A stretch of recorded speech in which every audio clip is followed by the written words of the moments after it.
Welcome students once again. So देखिए, हमने start किया है अभी तक यूनिट नंबर 2 और यूनिट नंबर 2 में हम लोग अभी डिस्कस करने हैं motion in a straight line.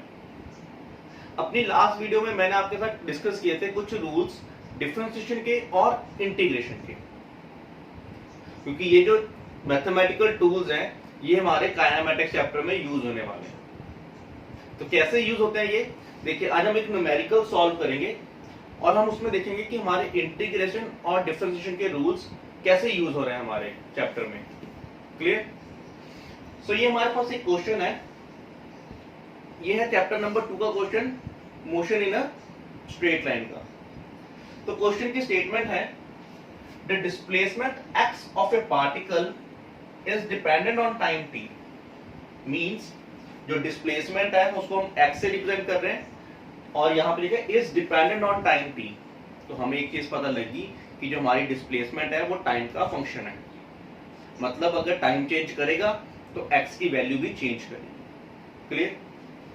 According to the relation, और हमारे पास रिलेशन गिवन है x is equals to 3 minus 5t plus 2t²।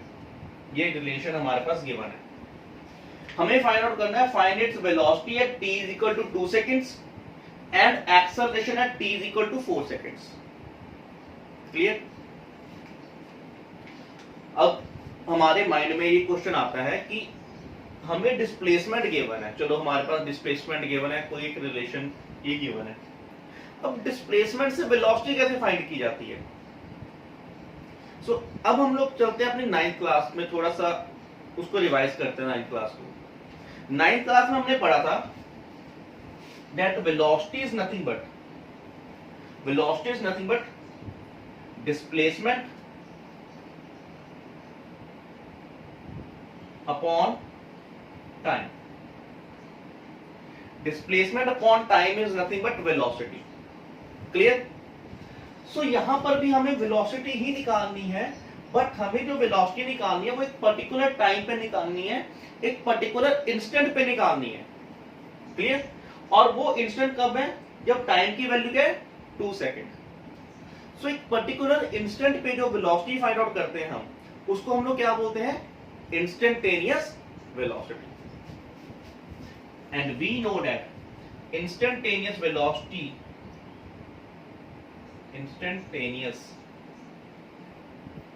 Velocity v is equal to nothing but dx by dt. This dx by dt is nothing but change in displacement with respect to time. Axis displacement, dx is change in displacement with respect to time. तो देखिए, तो जब हम dx by dt करेंगे तो हमारे पास क्या मिलेगा? हमें पता है dx by change in displacement with respect to time, हमने 9th क्लास में ही पढ़ लिया था कि ये क्या होती है? वेलोसिटी होती है। क्लियर? लेकिन जो डेरिवेटिव होता है एक पर्टिकुलर इंस्टेंट पे होता है। मैंने आपको बताया था डेरिवेटिव क्या मतलब क्या होता है कि जो हमारा जो लिमिट है वो बहुत स्मॉल है, time is very very small. तो अगर एक पर्टिकुलर इंस्टेंट पे हमें वेलोसिटी फाइंड करनी है तो हम लोग क्या लेते हैं? उसका डेरिवेटिव। क्लियर? और आप सबको पता है कि डेरिवेटिव कैसे लिया जाता है। देखिए, x की वैल्यू, अब हम डेरिवेटिव लेते हैं, we will write v is equal to dx by dt. Now we will put the value of x. हमने डेरिवेटिव लेना, अपने लास्ट लेक्चर में हमने इसको सीखा था। x की वैल्यू क्या है? 3 माइनस 5t प्लस 2t²। तो ये देखिए, अब हम इसका डेरिवेटिव लेते हैं। यहाँ पर ये क्या रहेगा? Derivative of 3 d by dt of 3 minus d by dt of 5t, clear, plus d by dt of 2t²। Now see, this is a constant term, derivative of 3 with respect to time, this is a constant term and derivative of constant term is 0 minus यहां पर देखियो, यहां पर हमारे पास derivative का second formula लगेगा। सो ये जो कांस्टेंट है it will come out, constant बाहर आ गया, 5 आ गया यहां पर, तो अंदर क्या बन गया, derivative of t with respect to t। Similarly यहां पर भी कांस्टेंट पहले बाहर आ जाएगा, then we will take the derivative of t square with respect to t। तो क्या बन जाएगा हमारे पास, ये कितना बन गया हमारे पास 1। सो ये देखिए dx by dt is nothing but velocity, हम इसको वेलोसिटी लिख सकते हैं, क्लियर। तो ये देखिए 5 माइनस 5 यहां बनेगा -5 प्लस, अब देखिए what is the derivative of t square by dt, यहां पर हम लोग अप्लाई करेंगे formula x raise to the power n वाला, क्लियर। तो 2 इधर है, अब x raise to power n वाला फॉर्मूला क्या था हमारे पास, n into x raise to the power n minus 1। तो देखिए यहाँ पे हमारा n क्या है 2, तो आ जाएगा 2 इंटू x की जगह पर हमारे पास क्या है क्वेश्चन में t है, तो t raise to the power n minus 1, 2 minus 1। So we will put the value है, क्या आ जाएगा हमारे पास -5 plus 4 t, -5 plus 4 into t, क्योंकि 2 raise to power 2 minus 1 is 1, clear. अब देखिए हमें जो वेलोसिटी है वो कितने टाइम पे फाइंड करनी है, जब टाइम की वैल्यू कितनी है 2 सेकंड, तो मैं यहाँ पे पुट कर दूंगा वैल्यू -5 प्लस 4 इंटू 2, तो ये कितना आ जाएगा हमारे पास 4 into 2 8, 8 minus 5, answer will be 3 metre per second. So this is the velocity at time 2 second. अब ये देखिए, ये जो मैंने डेरिवेटिव लिया तो मेरे पास एक इक्वेशन बन गई, मैं किसी भी टाइम पर वेलोसिटी फाइंड कर सकता हूं बॉडी की। अगर हम टाइम को 1 सेकेंड, मतलब जब टाइम था 1 सेकेंड तो वेलोसिटी कितनी थी, हमने यहाँ पे 1 पुट कर देंगे t की वैल्यू। टाइम की 2 सेकेंड पे वेलोसिटी कितनी थी, we will put the value of time again 2 seconds, आपको वेलोसिटी मिल जाएगी। तो आप किसी भी इंस्टेंट पे वेलोसिटी फाइंड कर सकते हो by taking the derivative of x with respect to time, clear. अब देखिए हमें इस क्वेश्चन में एक्सेलरेशन भी फाइंड आउट करनी है, तो एक्सेलरेशन के लिए हम लोग क्या करेंगे, यहां पर सी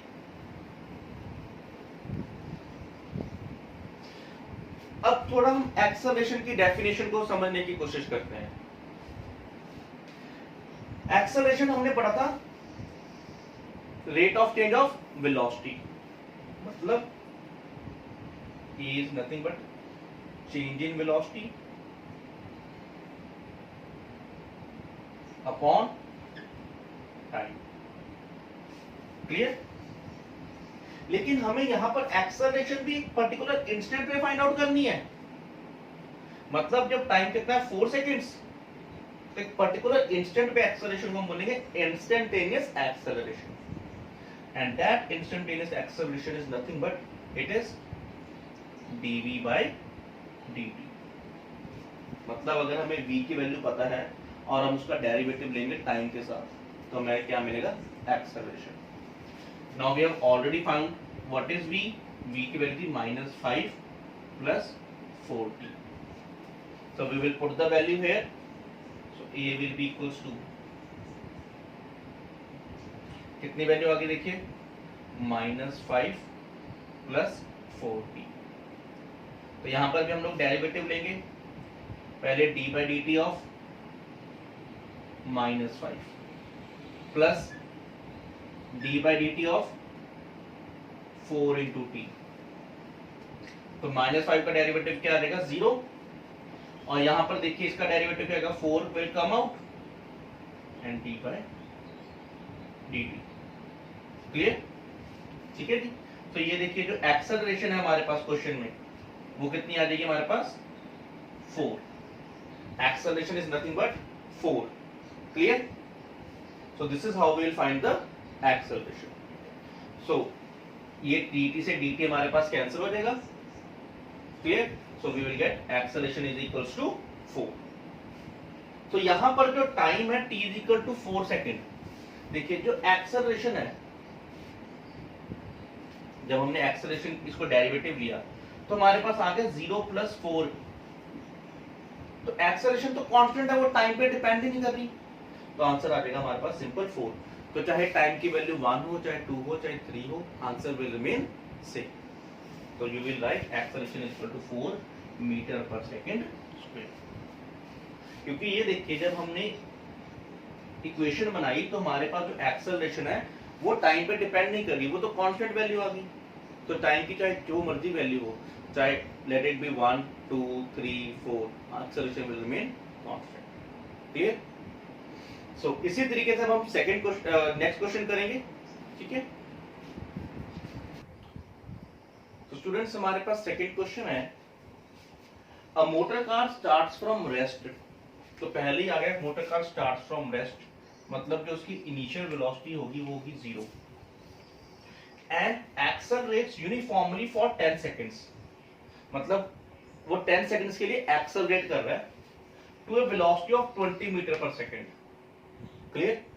मतलब जब 10 सेकंड के बाद उसकी वेलोसिटी कितनी है, 20 मीटर/सेकंड होगी, मतलब उसकी वेलोसिटी इंक्रीज करती जा रही है। और जब टाइम की वैल्यू थी 10 सेकंड तो उसकी वेलोसिटी है 20 मीटर/सेकंड। फिर उसके बाद क्या किया उसने, it is then runs at a constant speed and is finally brought to rest in 40 meters with constant acceleration। मतलब फिर वो कुछ देर के लिए कांस्टेंट स्पीड से रन किया एंड इज फाइनली फिर वो डी एक्सेलरेट करने लग गया। तो फिर डी एक्सेलरेट मतलब उसकी स्पीड कम होती गई और फिर कुछ टाइम के बाद वो स्टॉप कर गया। और डी एक्सेलरेट करते टाइम उसने कितना डिस्टेंस कवर किया, 40 मीटर्स टोटल डिस्टेंस कवर। तो तीनों केसेस में पहले एक्सेलरेट किया, फिर कांस्टेंट वेलोसिटी से मूव किया, फिर डी एक्सेलरेट किया, मतलब फिर उसकी वेलोसिटी कम हुई। तो इन तीनों केसेस में जो टोटल डिस्टेंस उसने कवर किया है वो कितना है, 640 मीटर्स। हमें फाइंड आउट करना है, find the value of acceleration, retardation and time taken. मतलब फर्स्ट केस में जब वो एक्सेलरेट किया था तब उसकी एक्सेलरेशन कितनी थी, थर्ड केस में जब उसकी वेलोसिटी डिक्रीज होने लगी तो वो retardation, it is nothing but acceleration, acceleration कितनी है, and time taken in each case. So ये देखिए फर्स्ट केस की बात करते हैं हम लोग। अब हमें पता है कि when time is equal to 10 seconds तो we are given that velocity is 20 metre per second. हमें फाइंड आउट करना है acceleration. So we will simply apply the equation of motion, that is v is equal to u plus kt। देखिए what is the value of v, it is 20 is equal to u plus acceleration हमें find out करनी है and time is 10 seconds। Clear? तो हम यहाँ पे 10 लिख देंगे।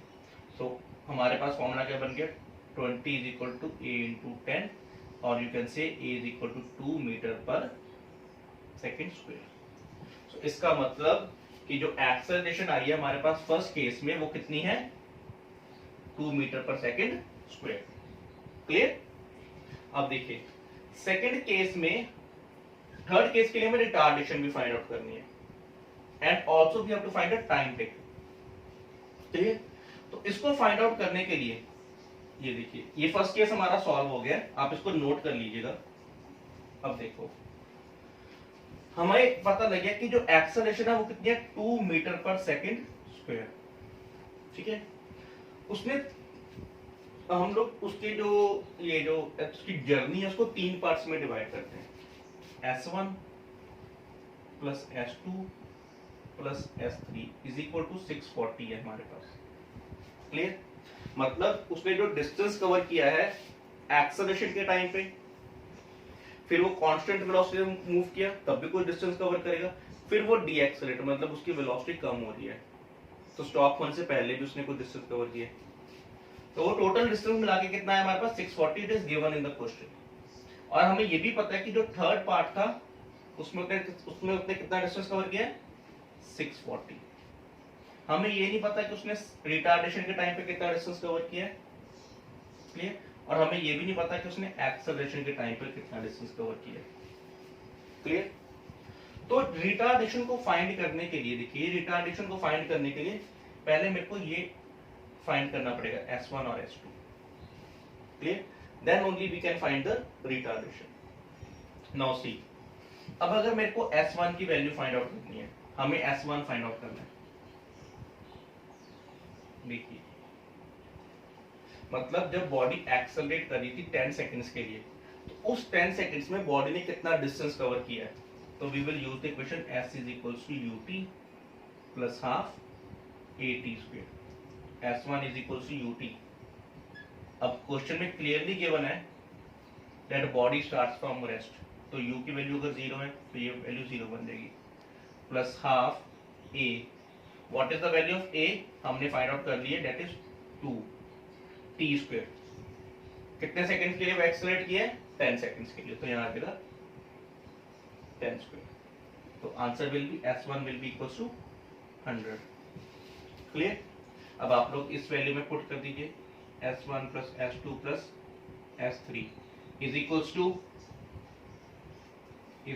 टू हमारे पास आएगा 640। क्लियर? S1 की वैल्यू हमने फाइंड आउट कर ली है 100, S2 हमें पता नहीं है, और हमने S3 हमें ऑलरेडी गिवन है क्वेश्चन में 40। क्लियर? तो ये कितना बन जाएगा हमारे पास? S2 will be equals to 500। S2 will be equals to 500 metres. Clear? अब देखिए, हमें टाइम टेकन भी फाइंड आउट करना है, so how we will find the time. अब हम यहां पर देखें, फर्स्ट केस के लिए तो हमें टाइम गिवन है 10 सेकेंड्स। सेकेंड केस के लिए हम लोग टाइम कैसे फाइंड आउट करेंगे? Now we know S is equals to ut plus half at square। Clear? अब देखो सेकंड केस में हमारे पास जो वेलोसिटी है, इस S2 की वैल्यू हम यहाँ पे पुट करेंगे 500।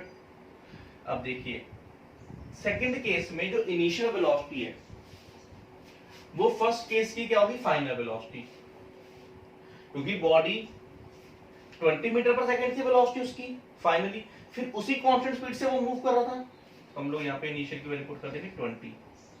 हमें नहीं पता वो कितने टाइम के लिए मूव किया, but it is given in the question that it moves with constant speed, तो मतलब एक्सेलरेशन कितनी है? 0। तो याद रहेगा हमारे पास 500 upon 20 is equals to 500 upon 20 is equal to t। So answer will be, तो time is equal to 25 seconds. 25 seconds. So ये देखिए, सो जब पहले बॉडी एक्सेलरेट हुई तो वो कितने टाइम के लिए एक्सेलरेट हुई? 10 सेकेंड्स के लिए। फिर वो कितनी देर के लिए कांस्टेंट स्पीड से मूव किया? 25 सेकेंड्स के लिए। क्लियर? तो याद है। अब हमें थर्ड पार्ट फाइंड आउट करना है, दैट इज रिटार्डेशन। क्लियर? तो ये देखिए, हम लोग रिटार्डेशन कैसे फाइंड आउट करेंगे? तो केस 3 की जब हम बात करेंगे, तो when we will talk about case 3, हमें पता उस केस में फाइनल वेलोसिटी कितनी रहेगी? 0, क्योंकि बॉडी स्टॉप करेगी फाइनली, और इनिशियल वेलोसिटी कितनी थी? जितनी वेलोसिटी वो मूव कर रहा था वो कितनी होगी? That is 20। क्लियर? 20 आ रहेगा हमारे पास। सो यहां पर हम कौन सा फॉर्मूला लगाएं? We can use v square minus u square is equal to 2as। तो final velocity 0 minus 20 square is equals to 2 into a। हमें फाइंड आउट करना है retardation S3। This is case 3। तो केस 3 में वो कितना डिस्टेंस मूव किया था? 40 मीटर्स। तो answer will B minus 400 2 into 40 into a। सो यहां से हम लोग फाइंड आउट कर लेंगे कितना आंसर आ जाएगा हमारे पास। a is equals to minus 400 upon 2 into 40। Clear? So answer will be, हम ये आ जाएगा हमारे पास, 0 से 0 कैंसिल हो गया, 10 आ गया, और and this will be 5। So answer will be a is equal to minus 5 metre per second square. It means the retardation is minus 5। Retardation है ना, इसलिए नेगेटिव में आएगा। अब थर्ड केस में उसको कितना टाइम लगा स्टॉप होने के लिए, so we can use the formula v is equal to u plus at. हमें पता फाइनल वेलोसिटी 0, थर्ड के लिए इनिशियल वेलोसिटी कितनी है 20 plus a that is -5 into t. तो आंसर विल बी, ये देखिए कितना आ जाएगा इधर, ये इधर आ जाएगा 20 is equals to 5t, so t will be equals to 4 seconds. Clear? सो हमारे पास टोटल टाइम कितना आ जाएगा, देखिए फर्स्ट केस में टाइम था 10 seconds, it was given in the question. Second case के लिए हमने टाइम निकाला था दैट इज 25 सेकेंड्स. क्लियर? और फोर्थ केस के लिए हमने टाइम निकाल लिया 4 सेकेंड्स. तो टोटल टाइम हो जाएगा हमारे पास 39 सेकेंड्स. क्लियर? रिटार्डेशन हमारी आई है -5 मीटर पर सेकेंड स्क्वायर और एक्सेलरेशन हमारी आई थी 2 मीटर पर सेकेंड स्क्वायर. तो इस क्वेश्चन को हमने 3 पार्ट्स में सॉल्व किया है. पहले बॉडी एक्सेलरेट कर रही है, फिर यूनिफॉर्म वेलोसिटी से मूव कर रही है और फिर रिटार्डेशन कर रही है. क्लियर? तो इसको एक बार आप खुद सॉल्व करिए, देखिए किस तरीके से इसको सॉल्व करना है. क्लियर? ऐसे बहुत से क्वेश्चन हमारे पास आएंगे. अब हम अपना थर्ड क्वेश्चन सॉल्व करेंगे. स्टूडेंट्स हमारे पास थर्ड क्वेश्चन है. A jet plane starts from rest with an acceleration of 3 meter per second square. तो ये देखिए रेस्ट से स्टार्ट हो रहा है और एक्सेलरेशन कितनी है 3 metre per second square. Clear? And makes a run for 35 seconds.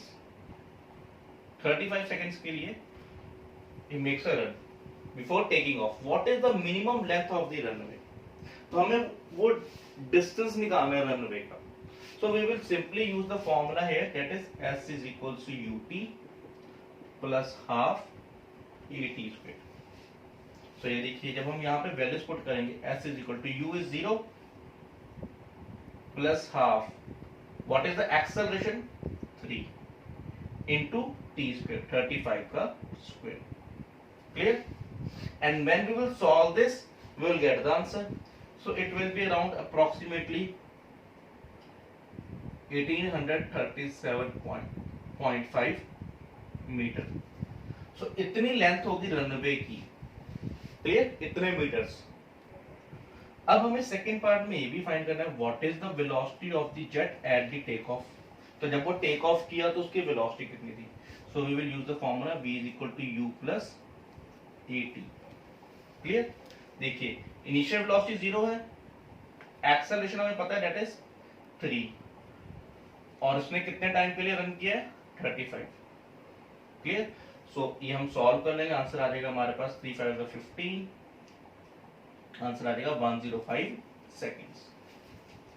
So sorry हमने वेलोसिटी फाइंड की है तो यहाँ पर आ जाएगा metre per second. Clear?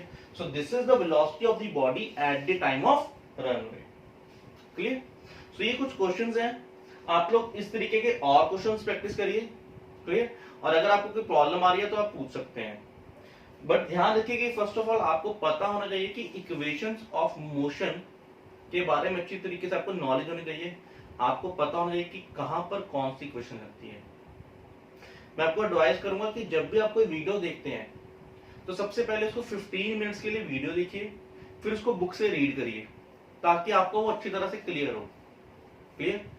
Similarly जो भी न्यूमेरिकल्स आप कर रहे हो वीडियोस के थ्रू, तो पहले आप एक न्यूमेरिकल सॉल्व किया आपने वीडियो में, ठीक है, उसको अपने खुद सॉल्व करिए, फिर नेक्स्ट न्यूमेरिकल की वीडियो देखिए. क्लियर? तो इस तरीके से आपको जो अंडरस्टैंडिंग लेवल है वो ज्यादा होगा आपका. क्लियर? आप अच्छी तरह से चीजों को समझ पाएंगे.